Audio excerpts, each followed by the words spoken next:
Thank you, everyone. Thanks for coming out tonight. I wasn't feeling nervous until just now, but I'll do my best to read slow and articulate.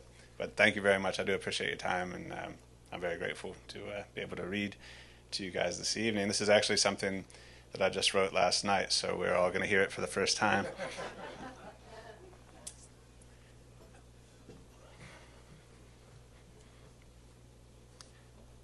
As a young boy, I sat helplessly pinned to my parents' kitchen counter. My grandmother scrubbed away at a birthmark on my cheek.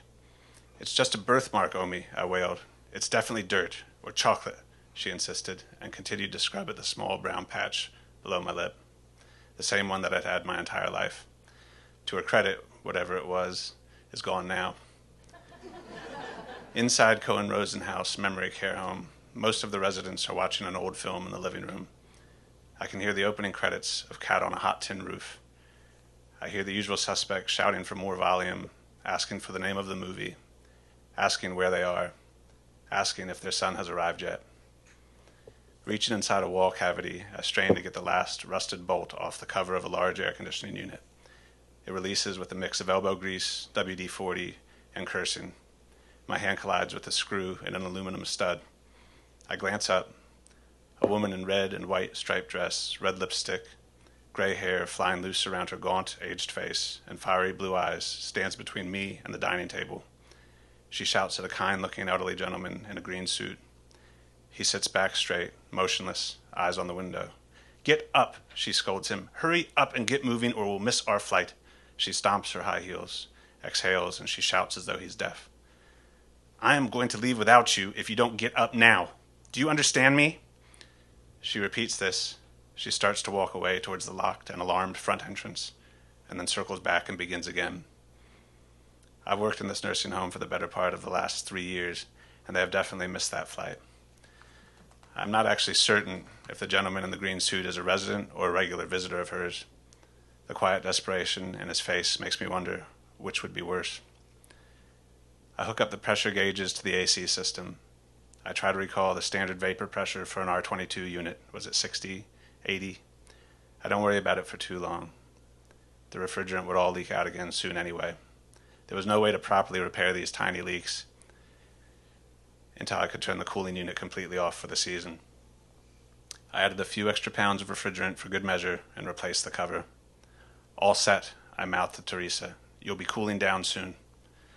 The fat charge nurse clapped her sweaty hands in sarcastic delight. I thought of the time she had called me over to remove a wedding band from an elderly resident. "It needs to be cut off now," she demanded. The ring had started to cut into the resident's finger. It would cause an infection. Her name was Nora. She was terrified. I could see that clearly. Her eyes were wide and alive. "She doesn't talk at all. She won't speak," Teresa told me. "She can't unclasp her fist. It's stuck." The other nurses warned me. "She'll try to fight us, so you need to be quick." The nurses held her. They prized open her tiny, bony hand while she jerked wildly. She stared at me with pleading, golden eyes. My face was inches from hers as I slowly and meticulously turned the tiny cutting wheel against the gold band until it popped open and released from her finger. I saw loss spread instantly across her face like a wave. She sat limp in her wheelchair. The strength and vigor from a moment before vanished. She was gone the next time I was on site. I remember the last words I heard my own grandmother say. I remember her as being in a state of peaceful wonder towards the end. I remember her that way, but I know that may be far from reality. It flickers through my mind as I pack away my pressure gauges and tools. I recall sitting in my grandmother's living room, my father's mother, a few months before she passed. "It's just like a dream," she said, unprompted, to no one in particular. I looked at her surprised. "I used to have a house just like this," she tells me, smiling. She looked around in awe. "This is your house, Grammy. We're in your living room. You've lived here for 50 years. "It's just like a dream," she said again. I hope it is just like a dream. My mother's mother also suffered from dementia towards the end. I remember her telling me long before her mind began to muddle names and faces, and long after she scrubbed off my stubborn birthmark, that as you grow older, nature becomes more and more important to you. I think of the bird song that used to wake me early in the morning in Dunedin, New Zealand. I think of the smell of snow and pine needles and the sound of croaking frogs and rain on the roof. I think of trying to hold on to these things as they disappear. I hope, if it comes for me, that I have time. I hope I have time to hide a few special things away where nothing can steal them from me. I hope my grandmothers and Nora and the lady in the red dress all had time to hide a few treasures somewhere safe, high up on a shelf where only they could find them. I sit in traffic on the way home, wondering what I would save if I had to choose. If there was some safe harbor in the upper chambers of my mind where I could store a few cherished moments, what would they be? What could I save? I imagine trying to grab what's most important, just moments before a house fire or a tornado takes everything. What would I absolutely need? My son's first laugh, an unsolicited hug from my 9-year-old daughter when I arrive home from work, my infant daughter's tiny hands and feet and twinkling smile. I couldn't live without them. I can't lose them. I will hold on to them no matter what I decide. I picture swimming to the bottom of the sea, trying to fight the tide and holding on to the ocean floor, holding my breath for as long as I can. And maybe when we lose that last flicker of light, or when we finally lay on our deathbeds, our memories, whatever they truly are, chemicals, signals, dancing neurons and neurotransmitters, whatever other unknown and unfathomable mechanisms, maybe that energy returns home in some way, where it stays alive. All the laughter and tears and first kisses and sad goodbyes all woven together out there on some omnipotent frequency waiting to be remembered again. I pull into the driveway and walk through the front door. Inside, my daughter hugs me. My wife looks up from the kitchen and smiles. Our infant daughter giggles in her arms. My son comes down the stairs and says, "What's for dinner, Dad?" I pack it all away, high up on a shelf where nothing can take it. I'll keep it just like this, and I swim down and hold my breath. Thank you very, very much. Thank you. Thank you. And now my mother.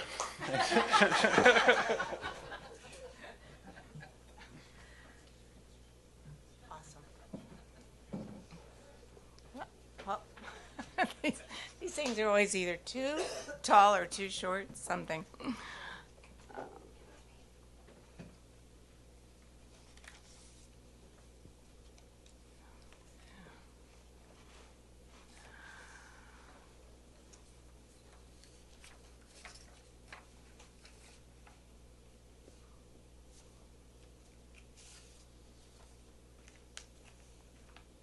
Okay, thank you for coming, everybody. It was a joy for me to share the stage with Andrew. He is the writer of all my children, and it's just wonderful to be able to hear an original piece of his. So to start tonight, I'm going to be sharing a story called Rescue Them. A quick review before we get to why I'm telling you this story. I worked for 5 years as a volunteer dog walker at the SPCA before I met Leah. She was a grossly neglected 17-pound black and white terrier mix. She suffered a blood-borne disease she'd contracted from a tick bite, had just been spayed, and had never been groomed. It was difficult to see her face in the oversized cone placed on her little head to keep her from licking her incision. But a kind heart, one that seemed unconditionally forgiving of her own neglect, radiated from 2 shiny bright eyes.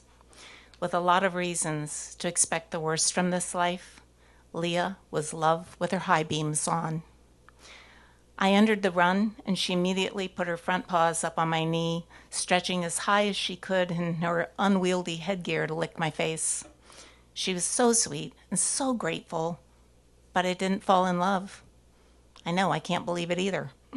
I couldn't take her on the creek trail because of her stitches, so we jogged around the admin building and back into the dark and noisy run assigned to her. A week later, I chose her off the walkboard and again returned her to the run. But the third time I chose her off the walkboard, a light went off in my head. I'd been dogless for 5 years. What was I waiting for? I asked about her availability, and I was told that I had exactly 2 hours to commit to adopting her. 2 hours. At lunchtime that day, I took home a breed I knew nothing about and a companion I was pledged to serve until death do us part, mine or hers, whoever leaves first. Here's what I discovered about her after taking my vows. She can run 38 miles an hour. She was bred to hunt. She barks at everything from the Netflix logo to the doorbell. She hides things, funny things, then waits for me to find them, usually in my bed. So one evening, I was walking her in the linger light.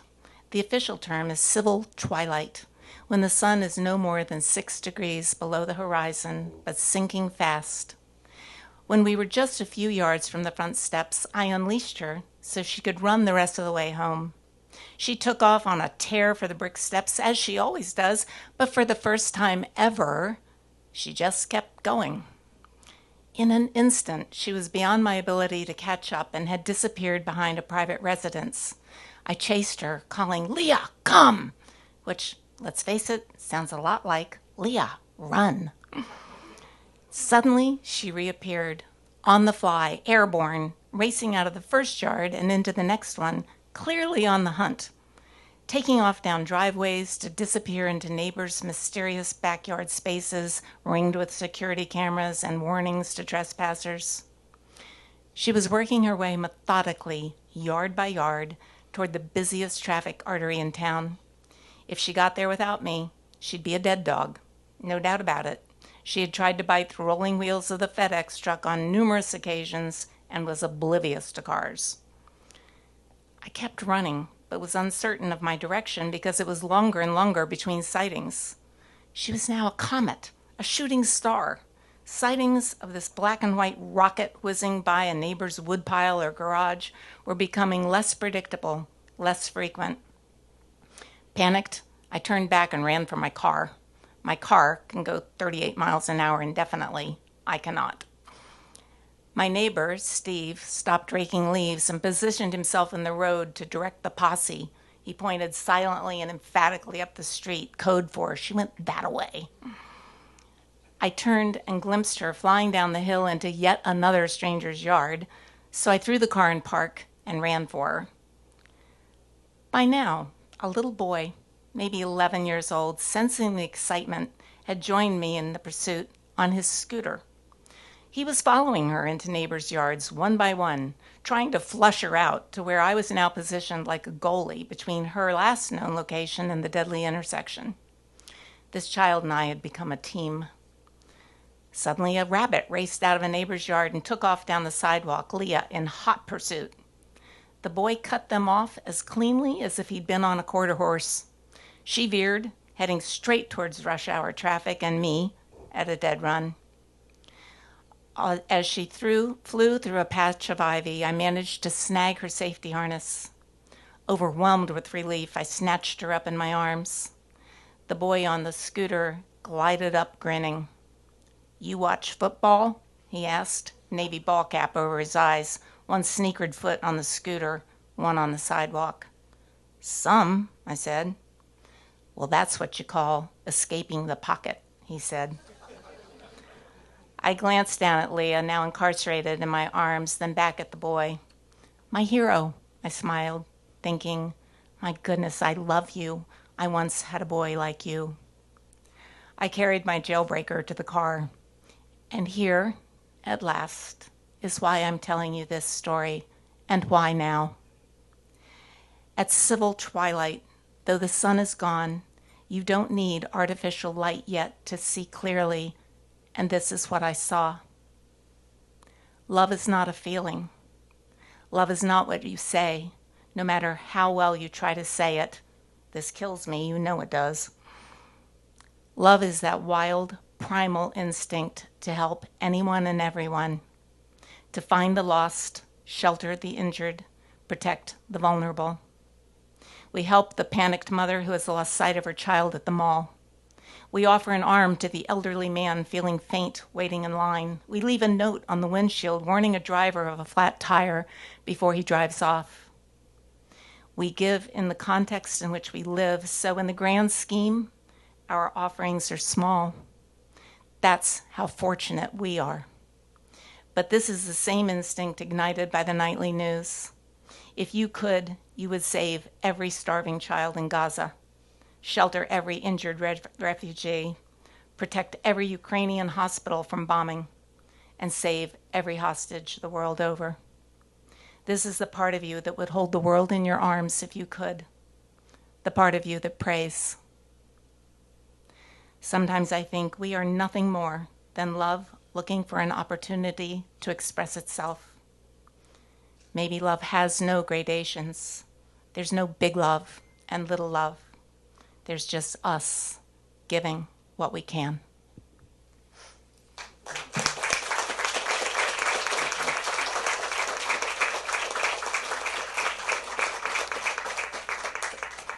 Thank you. So this one is called Braveheart, and this is from my childhood. My stories in the spy go all over the place. Some are from yesterday, some will be from tonight, so look out. And some are from when I was 8. If the house catches fire, I'll knot the twisted bed sheets together and scramble to safety from an upstairs window. Plan B, jump to the mulberry tree after rallying the family for evacuation. If the pilot has a heart attack, if the brakes on the car fail, you get the idea. From the time I was in elementary school, I have strategized the means by which I will save my family if disaster strikes. Tidal waves, earthquakes, collapsing bridges. There's a plan. In novels and short stories, it's called saving the cat. The moment when the protagonist, who may have some pretty overt failings, redeems himself by running back into the burning building to rescue the cat. But when I was 8, I learned you can't plan for these events. You have to already be a hero. And if that's what you're made of, the moment finds you. Summer was stir-fry hot. My older sister, her pretty friend Patty, some neighborhood boys and I were crabbing off the end of our pier while our collie, Bo, kept an eye on us. Normally, we combed the seaweed for doublers within wading distance of shore or searched for unwary crustaceans clinging delicately to the pier pilings. But this time, we'd procured chicken necks, and that's where the trouble begins. The smell of creosote baking in the midsummer sun, the saltwater breeze off the river, dragonflies flitting about in the beach grass all conspired to create what could have been a typical July afternoon. There were more kids than crab nets, so there was the usual jostling at the end of the pier as we tied thick twine around each bony crook of chicken, securing the other end to a piling with an untoward number of knots before tossing the bait in the water. I'm not sure, but I think I may have been vain about my knot tying.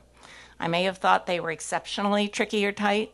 Someone, my father, or perhaps a Girl Scout leader, had taught me to tie a slip knot, a bowline, and a square knot. Ernie peered over the end of the dock where we had several lines dangling and yelled, "Doubler! Give me a net!" We clustered shoulder to shoulder as he began gently tugging the string, inch by slow inch towards the surface. The crabs, which had begun the ascent as mere murky outlines, were now crystal clear, just inches below our own rippling reflections.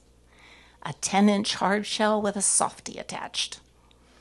With one quick scoop of the net and a flip of the wrist, Ernie had the pair scrabbling in our rusty bucket. The chicken neck lay on the splintery dock, a bony hook on a homemade line. In that split second, before anyone could stop him, the enterprising Bo lunged between our legs and swallowed the chicken neck whole, the string still secured to the piling.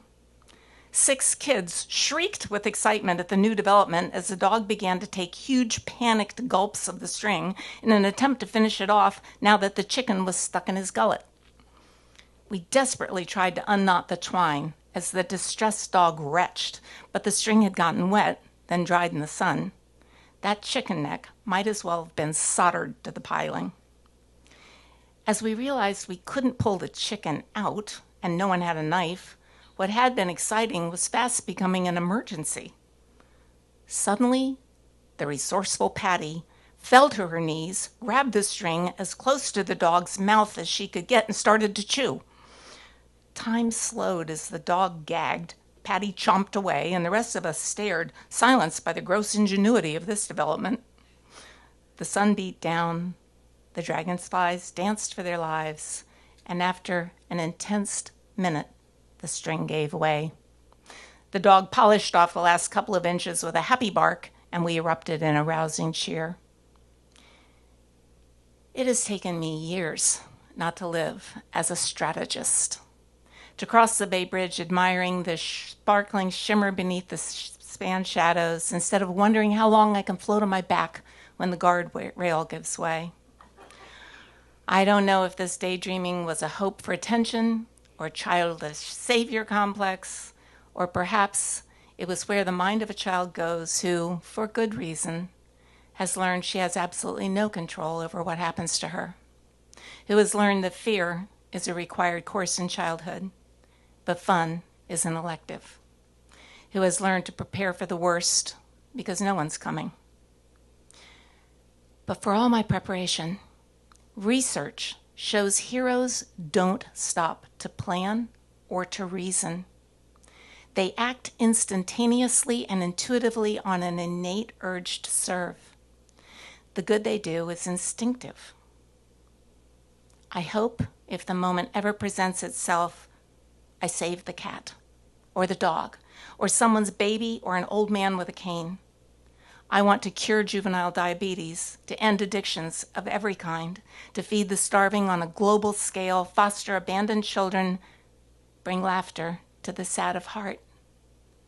But I think most of us don't get the opportunity to save the cat. Instead, we have to live with the cat. Long days and unremarkable years of loving in the most ordinary of ways, steadfast and unacknowledged, commuting insane hours to provide for a family, rising repeatedly on sleepless nights to soothe fevers, and one day, reminding the parent who named us of our name. If you were loved this way by anyone, may you be inspired to love this way in kind. That will make heroes of all of us.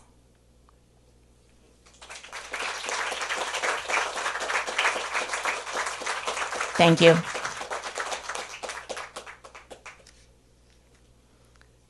Okay, and this one is, I hate to bore those who have read this in the Spy, but this happened recently, and it was so bizarre. I had to write about it, and I decided to read about it. It's called Conceal Carry.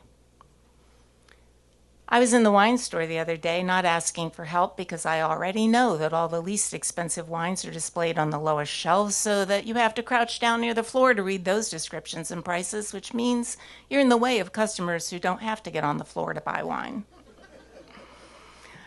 Balancing my purse on one shoulder and a South Moon underbag in the other hand, I reminded myself that the average price Americans pay for a bottle of wine is $12.75. I was reading wine labels when I found what I was looking for, a crisp, dry Sauvignon Blanc with citrusy notes for $12.99, and I walked up to the counter to pay for it. The manager looked like my high school friend Jerry Ward, who had decided to become a small-town doctor in Vermont at the age of 17, and then lo and behold became one. Very cute, with dark curly hair, expressive dark eyes. I thought we were chatting quite amiably when not Jerry, suddenly raised his voice and became very stern. "Oh, no, not you again." I thought he was talking to me at first, like he'd suddenly recognized me as that slacker English major who would never earn a discernible income. Startled, I looked up from where I'd been searching for my credit card. "Oh, no, you don't," he repeated. "You're not going to pull this again." I realized then that although he was continuing to ring up my wine on autopilot, he was actually looking over my head at someone behind me. I turned and saw a very scruffy older character who had obviously stuck a bottle of wine down his pants. The top of the bottle protruded from under his shirt above his belt like the creature Sigourney Weaver had to vanquish an alien. The man muttered a denial and made no move to extract the bottle from his pants. Only 4 of us were in the store at that time: me, the manager, the sales clerk, and the thief. We all looked at each other. Pulling the evidence from this man's pants was a task none of us was willing to perform. Since he denied the bottle was in there, and we were unwilling to prove it, we were in kind of a standoff.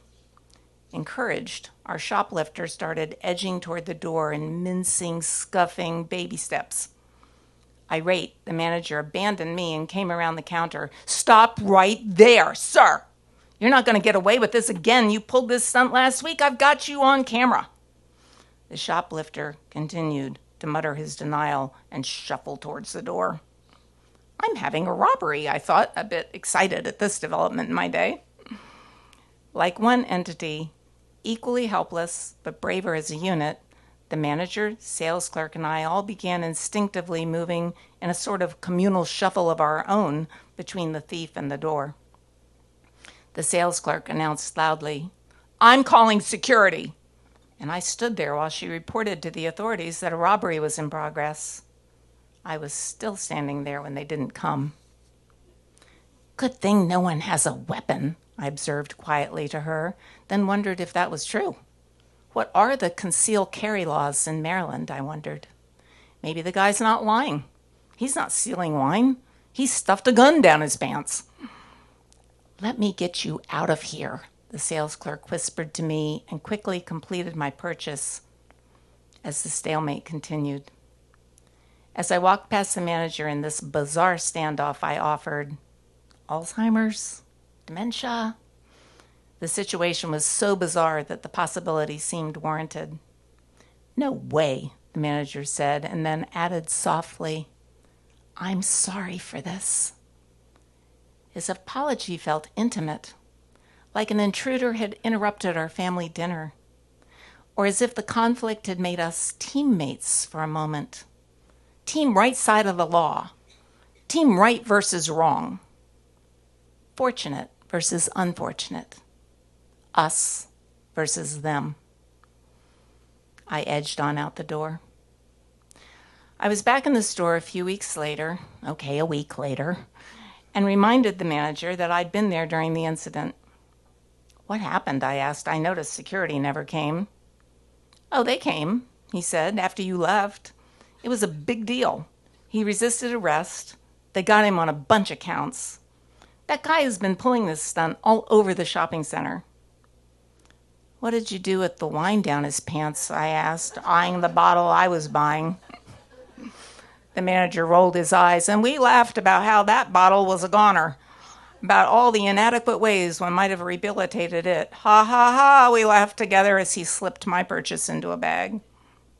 I handed Not Jerry a credit card and looked at the bottle I was buying and wondered not about the wine, but about the man who needed to steal it. About how little space there is, none, actually, between us and them, about what we conceal and what we carry.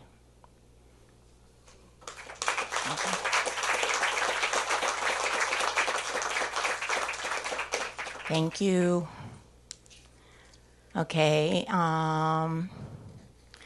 this is one of my favorite stories. Make of it what you will. Some of you will think it's just nuts. Some of you will just think. It's called When Everything Else Falls Away. When the fasten seatbelt alert goes off in the car, but I'm buckled up and alone, I consider the possibility that someone in spirit who loves me has come along for the ride. You never know. I tell the little red icon person displayed on the dashboard, "Hey, thanks for coming," because I know there is magic in thanking the universe for everything, seen and unseen, both delightful and disastrous. This is the story of how I learned that. I had been dreading, with a good deal of terror, actually, a medical procedure scheduled for a late Friday afternoon in downtown Annapolis. My son and oldest daughter were 3 and 5 years old at the time, so my mother was going to have to babysit in order for me to meet their father at the OBGYN's office. He planned to leave work early, having offered to hold my hand. The procedure is often done in a hospital, but I'd opted for local anesthesia in the doctor's office instead, following the now debunked advice of my youth. Doing anything the hardest way possible will make you a better person. Mom arrived right on time and engaged the kids with Legos and art supplies while I slipped upstairs to gather my mental resources in the few minutes remaining before I had to leave. I was looking for my blue cardigan when the phone rang. To my dismay, my doctor's office was on the line, canceling the appointment. After waiting for weeks in fear and dread and minutes from having the ordeal over with, another patient was in labor and experiencing unforeseen complications. My doctor couldn't leave the other mother. Sorry.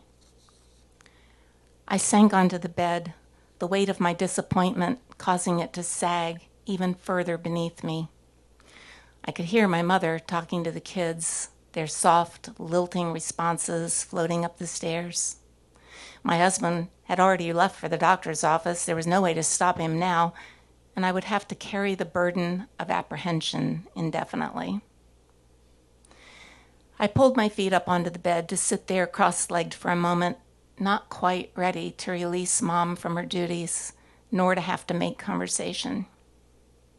We had wallpapered our bedroom with navy blue paper covered in white peonies with touches of pink and pale gray, copying a room we had loved at an inn in Bar Harbor. Struggling to regain my equanimity and held in the safety of a happy memory, I thought, I have never said thank you for a loss before. I have never blessed a problem. I have never said thank you for this thing I don't want. I normally thank the universe for this, but not that. What if I were to be grateful for all of it? And so I got up, closed the door, climbed back onto the bed's white spread, and said, thank you for this fear, this setback, this delay. I'm not asking you to fix it. I'm asking you to be in it with me, to come along for the ride. Buckle up. I imagined the other mother struggling to give birth and sent her goodwill. Maybe it was her first time. I remembered what it's like to be told to push when you have no pushes left, and pushing again is an unreasonable request, a terrible idea. You are for sure going to irreparably break something if you follow that order one more time. But in blind trust, you choose to believe that the person telling you to do the thing that hurts sees a bigger picture than you do.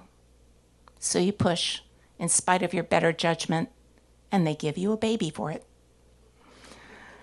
I sent that mother strength and stamina, and I said, thank you, God, for her and her little troublemaker. I thanked the universe for my disappointment. I imagined my doctor being totally present in the delivery room and sent her a silent blessing. And I said, thank you, God, for this awful, unknown mess of rescheduling. Then I headed downstairs to tell my mom I didn't need her to babysit after all. And the phone rang. Hold up, the doctor's receptionist said. Things have come suddenly right. The baby's here, and the doctor knows how much you feared this procedure.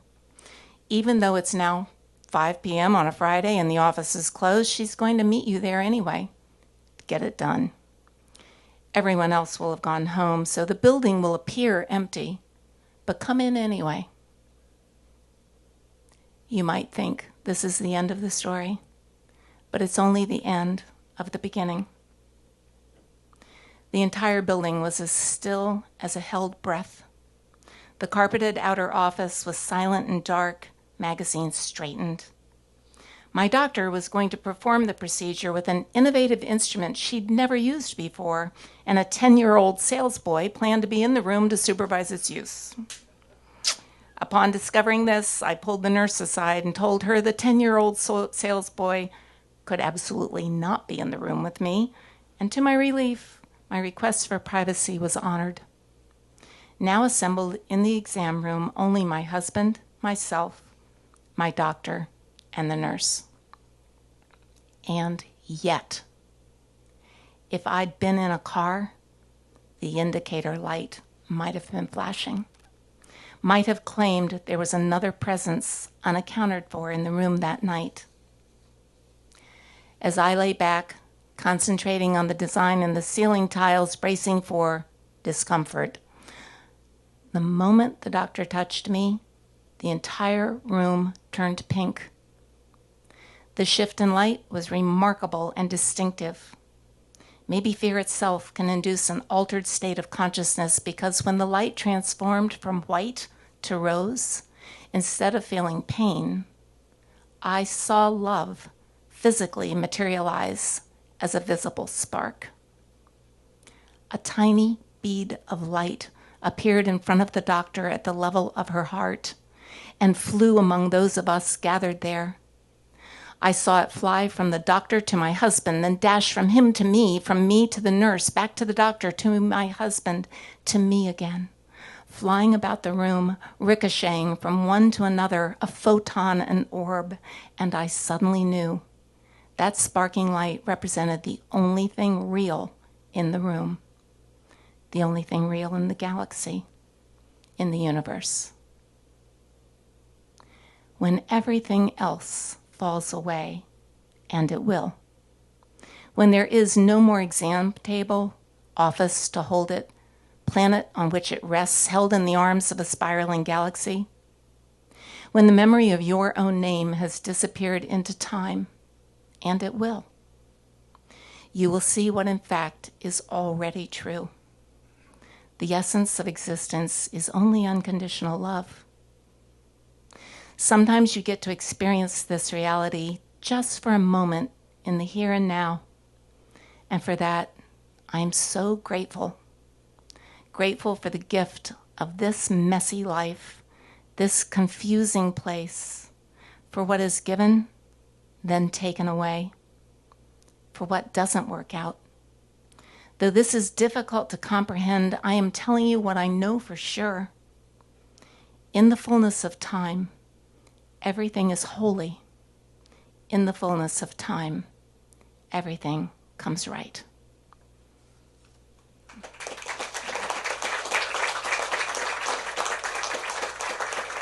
Thank you. That was going to be my very last one, but there's one more I want to, and it's only just a minute, but I wanted to finish with confessions, a theme.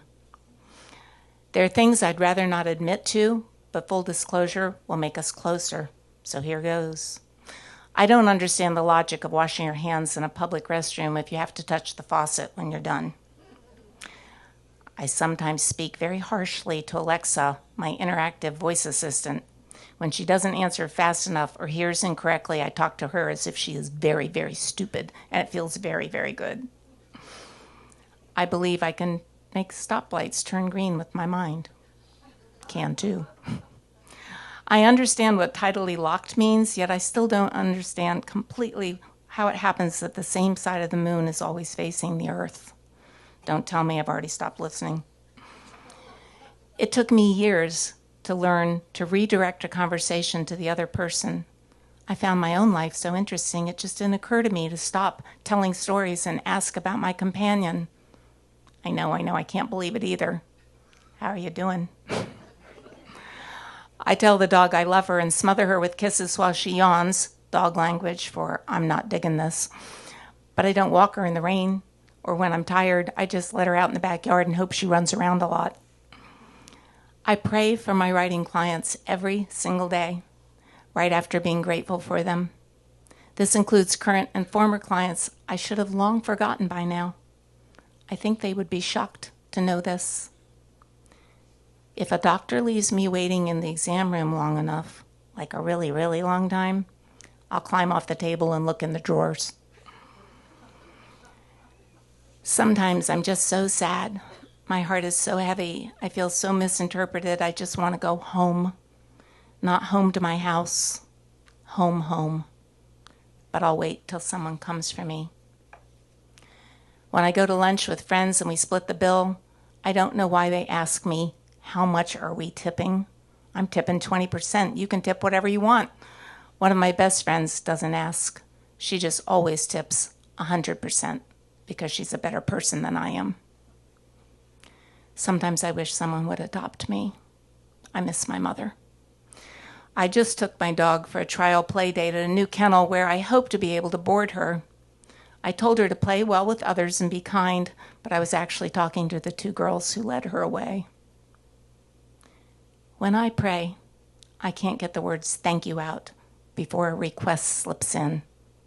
Thank you and please, followed by help. It's really difficult for me to tease apart what I'm grateful for and what I long for. But tonight it's easy. I'm grateful for you. Thank you.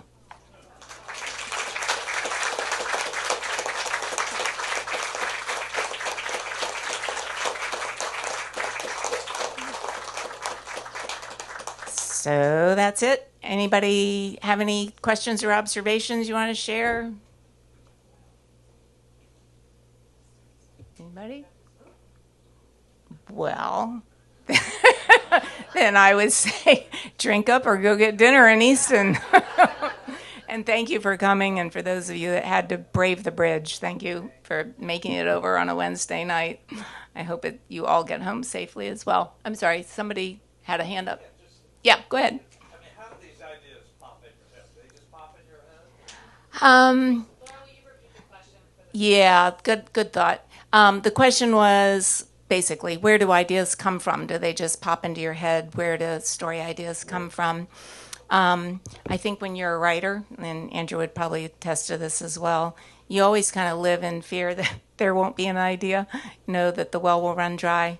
And so I do make it a point to try to get a change of scene and to take risks and do things that are a little out of my comfort zone because they usually do lend themselves to story.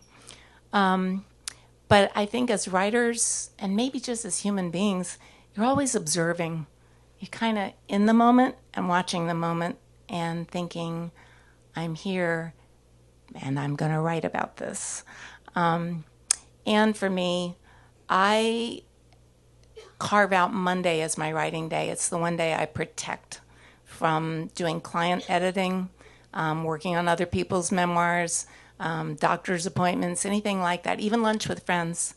I just carve out that safe space with no demands. And I think that helps. I think it helps ideas to come when there's nothing rushing you on the other end. And then I ask for help. I honestly do. Just to be completely candid with you, I will ask Spirit, I'm here.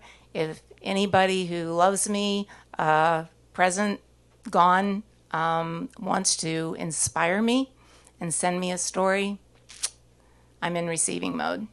And I invariably, honestly, it's going to sound funny, invariably, I can feel almost a buzz of current down my right arm, and I'll start to write. I have no idea what I'm going to write about. I never know what a story is about, as you can probably tell. I just start with what comes to me and see where it lands. I hope that answers that question. Yeah, Lynn? Hi. This isn't a question, but I just want to say thank you to both you and Andrew for sharing these stories. And while I've read some of them in your column, it's so nice to hear them read aloud. Oh, thank you. Thank you both for that. Thanks. That's Lynn, also a writer and teacher and colleague and friend. Yeah. Did you help your children when they were in school with their own written composition? No. I honestly didn't. It just sort of, the kids did their own homework and they didn't really need supervising or disciplining in any way. In that way, Andrew was the one who did write a few things like The Flight of the Bluebird, which I still have.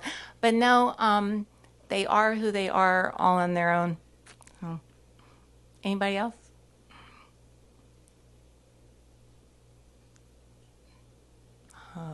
Okay. All right. Well, thank you very much for coming on Andrew's behalf and mine.